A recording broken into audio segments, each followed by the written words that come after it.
Good afternoon, morning, evening, night, or whatever you find a way to see or listen to this podcast. Joining me is an old friend of mine, current West Point cadet, and member and legend and face of the sprint football team. I know he's been featured on a few of their Twitter posts. The post where it says like what quarter it is and the score. This man's got a face for Hollywood, and he's a St. Louis native.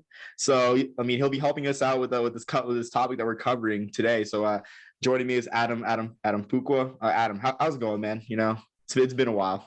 It's great, man. Yeah, football as well. I'm just first ever podcast experience, so I'm excited to be here and start off my Hollywood career strong. So Yeah, I appreciate it, man. You might be the next Adam Driver, man. You never know.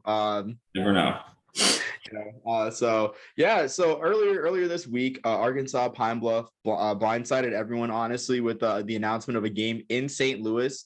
And the Golden Lions are a HBCU program on the rise. They made the SWAC title game in 2021 in the spring season. They lost, unfortunately, to Alabama A&M, who, I mean, a lot of people know now because they're great quarterback, Aquil Glass, who's sliding up draft boards, at least in the late rounds. But they scheduled a game in St. Louis against Alabama A&M, and this is like sort of a return to the past, as Arkansas-Pine Bluff has played in St. Louis a total of 12 times before at the good old Edward Jones Dome, or whatever it's called now. I'm not sure if they changed the name, but it's been a while since it's been used. It's been almost 2 years since the Battlehawks had their fun run out there. But Adam, I want to know initial thoughts. You being a St. Louis native, like, were you aware of this first off? And if this is your first time hearing about it, are you excited about this news? Yeah, no, this I've heard about a couple of days ago, and it was like, but I am excited. Football is people are hungry for it in St. Louis. I think we all still have a bitter taste in our mouth from the old Rams and the fraud himself, Stan Kroenke, leaving for LA. It's good to have football back in the city. Everyone wanted one of the Battlehawks to stay, but COVID kind of killed the XFL. So I think there'll be a good turnout. Definitely. Yeah, I mean, well, don't tell my co-host that, Jackson, about the XFL being dead. We usually get into arguments about USFL versus XFL. But he believes in the Rock, so I wouldn't count the XFL out just yet. But yeah, no, it's great for this team. I mean, something that for the city, I mean, something I noticed, the game's on a Sunday, which is a bit weird, but honestly too, like, I guess it might be a sort of return to normalcy having this game on a Sunday. With Pine Bluff having a big presence in the area. I don't have alumni numbers for that particular school in St. Louis, but I assume they have a good alumni base, because in the past, Arkansas Pine Bluff games have drawn about 30,000 per game, back in the late 90s, early 2000s. So they can draw. And it's been about 10 years since they've had a game there. Something I want to ask is, like, what are your thoughts on the college football scene in St. Louis? I mean, it seems like kind of empty area in terms of like success. I mean, with Illinois and Missouri kind of battling for that ground. Like, what are your thoughts on like the college scene? Oh, I mean, there's no team in the city really. Like, St. Louis University doesn't have a football team, so it is kind of split between Illinois and Mizzou. Obviously, I'm a little biased towards the Illinois side, but yeah, I don't know. People are drawn both ways. Like, I have lots of buddies that go to Mizzou. Mizzou fans, they suck. Worst team in the SEC, but I think it would be good to have a team for St. Louis to call its own, but really haven't yet. So who knows? Maybe Arkansas-Pine Bluff is that next team. Yeah, I mean, shoot, that's what I'm hoping, honestly, too, because I mean, HBCU football carries a big brand. And to be honest with you, if you ignore the 2-9 season in 2021, this team won a SWAC division title in the spring of 2021. Honestly, a run, almost unparalleled. A 4-0, they went 4-1 in the conference, lost the SWAC title game, but really an unparalleled run in the spring. Definitely not a Mickey Mouse title. I don't want to hear any Mickey Mouse comments in the YouTube comments about Arkansas Pine Bluff's run. They deserve all the credit for their division championship.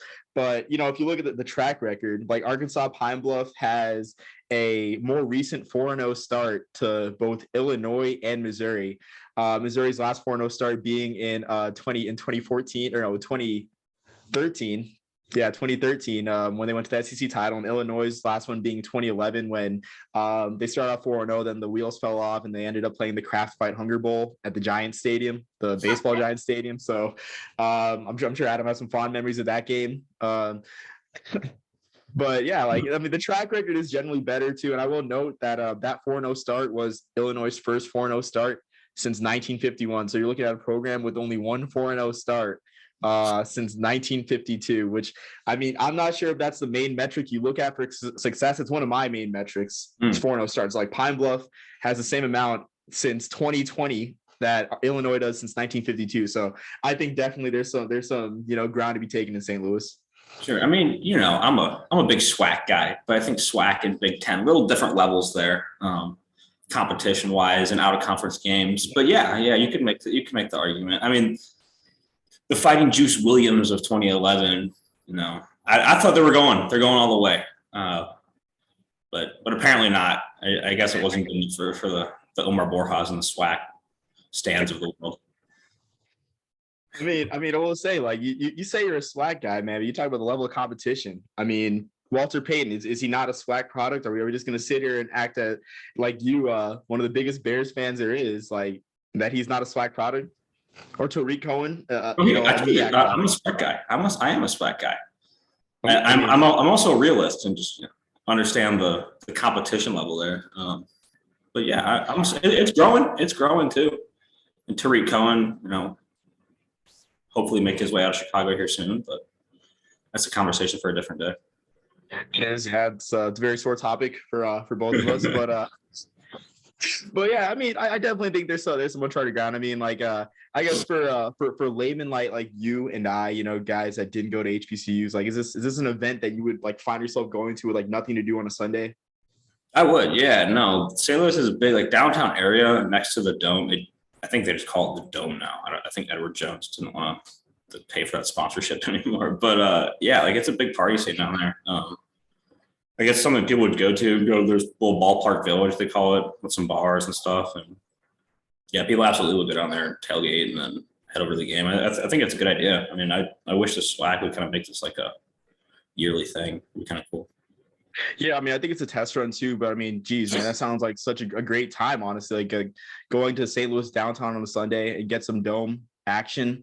Yeah, get some Dome action. At the Dome. So it sounds like a fun time for sure. But I guess one more question for I guess we either move on or end this short discussion is like, could you see this game being played at Busch Stadium? I know there's only been one football game played in the past at Busch Stadium. But I think it would be kind of a spectacle if they played at Busch Stadium. Yeah, that'd be sweet. Yeah, there have been. Yeah, I think you're right. It's only one in the past.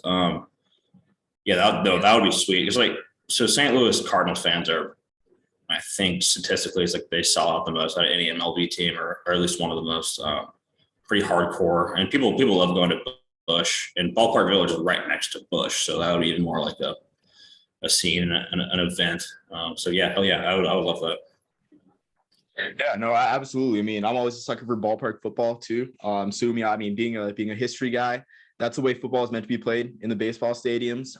With bad turf. I mean, we saw the Wrigley Field game this year with a lot of mishaps, but that's how football is meant to be. With bad baseball grass.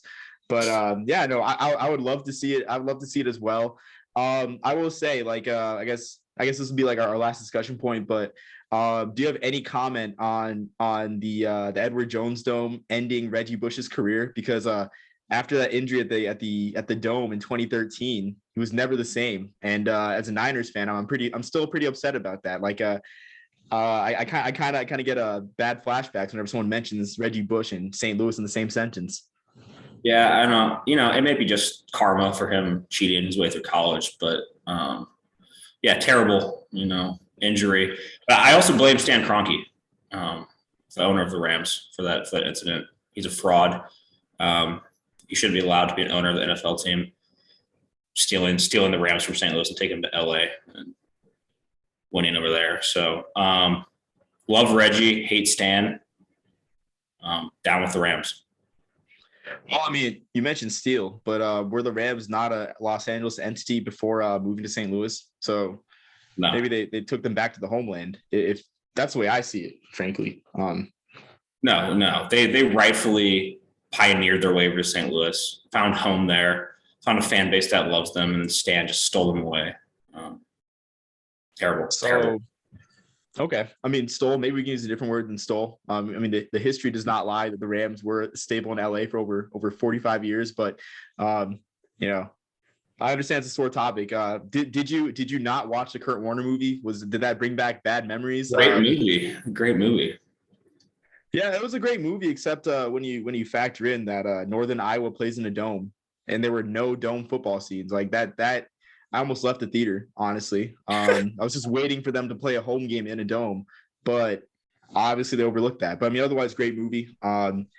You be the judge watching whether the Rams belong in St. Louis or whether the Battlehawks could get promoted as the 33rd NFL team. Maybe that's a reality. I think they should. The XFL is the future of football. I don't know who your friend is that you were talking about there, but tell them the XFL is the future of football.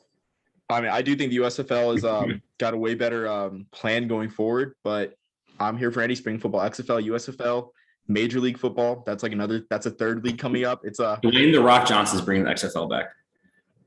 I mean, he is, but it's uphill battle. Like, I'll just say that. Like, it's a very much an uphill battle, and it's a crowded landscape, honestly. So it's going to be hard. But in the meantime, while the Battlehawks don't play, at least St. Louis, the city of St. Louis can rally around the Golden Lions of Arkansas-Pine Bluff. Let's go Pine Bluff. 2021.